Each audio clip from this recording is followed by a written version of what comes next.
Olá, estamos começando mais um Papo Direto e eu te convido para acompanhar conversas que eu terei com parnanguaras que estão em lugares diferentes do mundo. Inclusive, agora nós vamos, nesse primeiro bloco, direto para Tampa, estado da Flórida, nos Estados Unidos, falar com a Jocely Amaral. Jocely, muito obrigada por ter aceito o convite aqui do Papo Direto. Poder falar um pouquinho, né, dessa experiência com relação à questão da pandemia também. Muitas pessoas te conhecem e a ideia é a gente poder também trazer um pouquinho de informação, né, a teu respeito e da tua experiência aí nesse momento. Me fala, a gente já quer saber assim como é que você foi, quando foi, mas vamos tentar contextualizar aqui para o pessoal que ainda não conhece. Até quando você estava aqui em Paranaguá e de repente depois foi embora, como é que foi isso? Conta pra gente. Sim. Eu toda a minha vida morei em Paranaguá, né? Me criei ali no Jardim Guaraituba. Sou funcionária da prefeitura. Eu digo sou funcionária, né? Porque eu estou aqui só vivendo uma experiência. Eu estou de licença sem remuneração pela prefeitura no prazo de 2 anos. E como que eu posso dizer?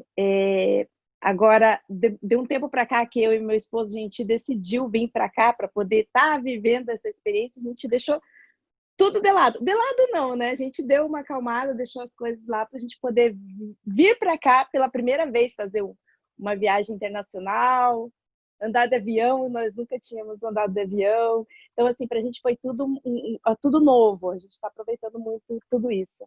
Quando que vocês foram? Fez 1 ano, agora em junho. Então. E aí começou essa situação da pandemia. Como é que vocês... como é que está em Tampa, né? Especificamente, porque eu já conversei até com uma colega minha de faculdade, ela não é parnanguara, mas ela mora em Nova York e contou bastante da experiência de Nova York, que também é uma cidade bem complicada, talvez a mais complicada. Como é que está aí? Então, aqui em Tampa, começou assim, quando houve os rumores dessa possível doença, né, que quando começou aqui nos Estados Unidos, que foi lá no comecinho de fevereiro, ainda estava tudo muito tranquilo, tudo muito calmo, e de repente explodiu. Mas justamente foi lá para o lado de Nova York. Aqui ficou muito tranquilo. E muitas pessoas lá do norte vieram para cá até para fugir, né, do vírus. A minha colega, inclusive, comentou bem isso, que eles pensaram em ir para a Flórida, mas na hora em que eles iam, os aeroportos foram fechados. Não deu tempo de agilizar. Aconteceu isso mesmo. Muita gente ainda veio de carro, largou tudo e mesmo assim veio. Eu conheço pessoas hoje aqui que moram e que acabaram fugindo de lá. Então, assim, quando foi ainda em fevereiro, no comecinho de fevereiro, eu recebi uma família de amigos do Brasil que vieram aqui para Disney, que a gente é coladinho com a Disney, né? Vieram e puderam aproveitar toda aquela magia do parque e tudo mais. 1 semana depois, explodiu tudo, começou tudo e fecha a fronteira, isso e aquilo. Então, assim, foi bem assustador, sabe? Muito assustador mesmo. Mas aqui em Tampa ainda estava tranquilo. Embora muitas pessoas do trabalho tiveram que ser dispensadas. Todo mundo parou de trabalhar, daí houve o auxílio emergencial, né? Que o presidente foi cedendo para os moradores, no caso, para os residentes, que não inclui a gente, né? Que não inclui a gente. Meu marido, ele trabalha aqui, mas ele não foi afetado, ele é fixo aqui. Então, que bom mesmo. Ele é fixo aqui, então não afetou ele. Ele não deixou de trabalhar um único dia.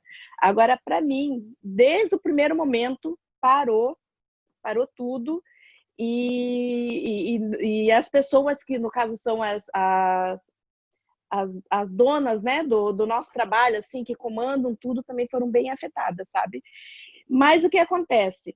Não era obrigatório andar de máscara, os lugares não foram fechados, muita coisa aberta, mas houve aquele medo da população. Então, corriam para o mercado, parecia que estava saqueando tudo. Claro que não era isso que acontecia, mas você não encontrava mais nada nos mercados.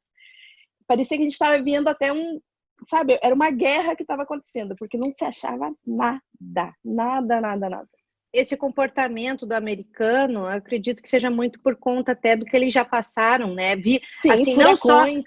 Exatamente, tem várias outras situações. O próprio atentado que aconteceu foi em Nova York, ok, mas eu acho que acaba afetando todo mundo, fica todo mundo com aquele receio assim de que possa ser aonde ele mora, né? Então, a qualquer Aham. momento fica aquela situação de correr mesmo.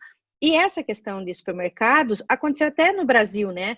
Era Eu uma, acompanhei.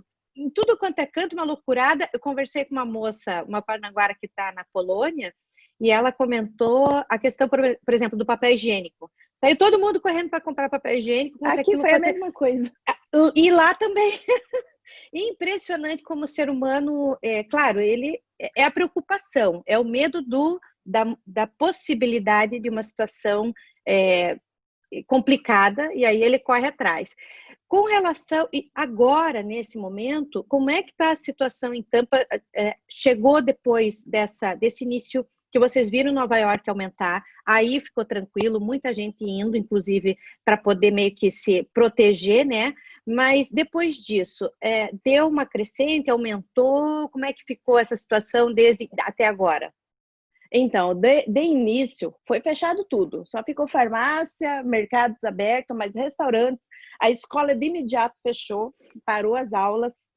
Eu até estava iniciando um curso de inglês, parou também, não foi possível. Muitas coisas pararam, muitas coisas mesmo. Praia fechado, os parques, aqui tem parque maravilhoso, não, vários parques maravilhosos, né? Todos fecharam, mas assim, fechou mesmo, sabe? Sem Meu condições. Deus. Daí, com o tempo, foi abrindo. Hoje no momento, as lojas estão abertas, mas é com restrição de pessoas. As praias também, você tem muita aglomera, a polícia já manda, sabe? Tem placas anunciando que tem um limite ali. Aqui, por exemplo, aqui em casa isolado, né? Aqui no meu condomínio, nós temos a piscina. A piscina é limitada, passou daquela quantidade de pessoas, não entra mais. Então, assim, muita coisa que está aberto está com restrições. Para ir, não é obrigatório usar máscara, mas a gente tem um bom senso de que tem que usar, né? Uhum. E teve uma época aqui, no comecinho, que não podia sair depois das 8 horas da noite ou 10 horas da noite, não me lembro, até as 6 da manhã. Seria o toque de recolher, né? Isso. Mas agora, de um mês e pouco para cá, estourou. Pra você ter noção, eu fiz um levantamento ontem da quantidade de infectados e de mortos aqui da Flórida nesse período todo. Olha só. Só aqui na Flórida, de infectados, 451.423 pessoas. É muita gente. E de mortos, 6.333. Isso até ontem. Uhum. Isso até ontem. Então, assim, como aumentou muito, foi obrigado a fechar mesmo as fronteiras. Muitas coisas continuam abertas, mas com a restrição, né? E esses dias a gente teve um feriado aqui, nós quisemos, aliás, não que seja que precisou, mas nós fomos em um restaurante, mas a gente ficou do lado de fora aguardando para poder entrar, mas sem aglomero. Na hora e tudo de máscara. A gente só tirou a máscara na hora de comer, terminamos de comer, a gente já tinha que sair, e as mesas assim, uma mesa, duas mesas sem ninguém. Uma mesa, sabe, assim, tudo no distanciamento mesmo. E o mais incrível aqui é que o pessoal coopera, sabe? O pessoal se ajuda mesmo. Então, isso conta muito. Agora, na questão assim de ter aumentado, isso assustou bastante. Pelo que eu vi, as aulas não voltam esse ano. Não voltam esse ano. As pessoas estão deixando de ter aquele medo de antes do vírus. Parece que a gente já está aprendendo a conviver com o vírus, sabe? Então, assim, no início, eu fiquei, porque eu sou grupo de risco, né? Então, assim, eu fiquei com muito medo. Eu não colocava o pé para fora da casa. E, na realidade, até hoje, assim, a casa totalmente desinfectada, porque o marido trabalha fora. E a Isso. gente criou um hábito dele chegar, já tirar a roupa, já correr para o banho, né? Então, isso é um hábito já.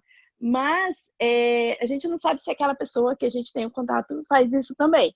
Então, assim, eu fiquei muito paranoica no início. Hoje, eu tô mais, eu não digo assim mais tranquila, mas parece que a gente vai cedendo aos poucos. Mas eu continuo me cuidando. Eu Claro. continuo me cuidando. Uhum. Mas a gente vê as pessoas indo no mercado e tudo mais, tudo certo. Mas o pessoal tudo com a As, máscara, álcool em gel. as pessoas vão se cuidando, tem formas, né? Essas formas de higienização e tudo mais são as formas de, não é nem de evitar, né? Mas de reduzir riscos. A questão de essa coisa de não saber quem, se pudesse ter alguma forma de descobrir, não, esse aqui tem opa, então vai para casa, fica quieto, mas não tem, né? Tem gente, inclusive a maioria é assintomática, então de repente a pessoa até pode estar com o vírus, passa todo o período que ela deveria estar em quarentena e nem sabe, não acontece nada, e só que, pelo contrário, né, acaba ainda passando. É realmente uma loucura o que esse vírus acabou provocando no mundo todo. E eu achei No interessante mundo todo.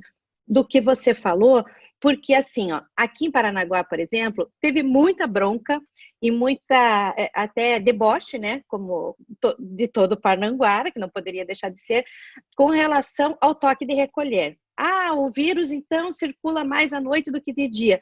Não, é uma forma adotada justamente para evitar as aglomerações no período noturno, que você tem realmente menos gente até para fiscalizar, para cuidar. No Japão, esse foi um dos problemas mais complicados. O Cris Nunes, que também é parnanguara, conversei com ele lá, ele falou assim, ó, problema da noite, aliás, a questão da noite, das festas, de boate, de danceteria, essas coisas, realmente foi um problema e eles tiveram que ir firme nisso.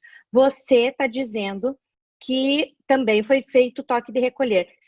País de primeiro mundo. País de primeiro mundo também adotou essa medida. Então é bacana a gente estar trazendo isso e reforçando para quem está acompanhando, porque no final das contas as medidas são as mesmas no mundo todo. Só muda o Exatamente. período, né? Abre um pouquinho porque diminuiu, opa, então vamos flexibilizar, vamos dar oportunidade do pessoal, né? Precisa de repente comprar alguma coisa, então sai, vai. Mas no restante, o cuidado é o mesmo. E hoje em dia, e é só a questão da máscara que de repente vai mudar. É por isso, essa questão da máscara eu sempre pergunto. E tem multa aí nos Estados Unidos? Tem multa caso, no caso, a máscara não é obrigatória, mas vamos imaginar que do toque de recolher a pessoa seja pega sem justificativa na rua, e aí, tem multa ou não? Chegou a ser implantado isso? Então, na questão da multa, eu não sei te confirmar se existe isso, mas as pessoas respeitam muito quando existe um decreto, sabe? A prefeita lá decretou, porque nós aqui somos, embora seja uma cidade, nós somos um condado, né? É Uhum. como se fosse um distrito, né? Várias Tem, cidades. tem, tem muito isso aí mesmo. Uhum. Então, daí assim, as pessoas respeitam muito isso, porque aqui as pessoas respeitam muito a polícia. Então, se a pessoa estiver na rua após aquele horário e ela for parada por um policial, existe um medo, um pânico de ser parado pelo policial, embora não esteja fazendo nada, né? Desde que diga, não, eu preciso ir nesse momento para buscar uma farmácia, nesse momento estou indo trabalhar. Ele vai liberar sem problema nenhum. Mas existe aquele receio de estar sendo parado pelo policial. Então, as pessoas respeitam muito mesmo. E a gente viu que realmente, nesse toque de recolher, todo mundo, assim, parecia cidade de fantasma, sabe? A gente vê pelas notícias, assim, né? Pela Isso. televisão, parecia cidade de fantasma. O pessoal respeita bastante. Não sei te dizer, te confirmar se houve Se se tem tem multa. multa, né? Eu acho que isso Uhum. acaba passando de cidade para cidade, mas eu estive nos Estados Unidos no ano passado, nesse período, início de julho também, mas Foi bem quando eu cheguei aqui.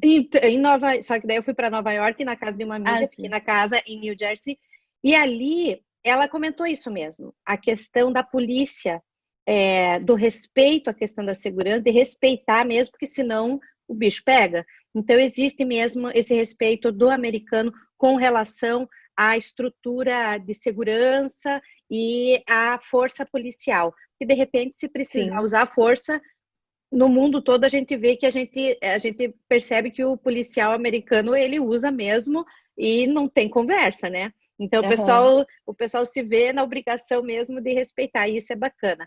Josiele, nós estamos chegando no final do nosso primeiro bloco e vai render um segundo bloco, sim. A gente volta já com o papo direto. Espera só um pouquinho.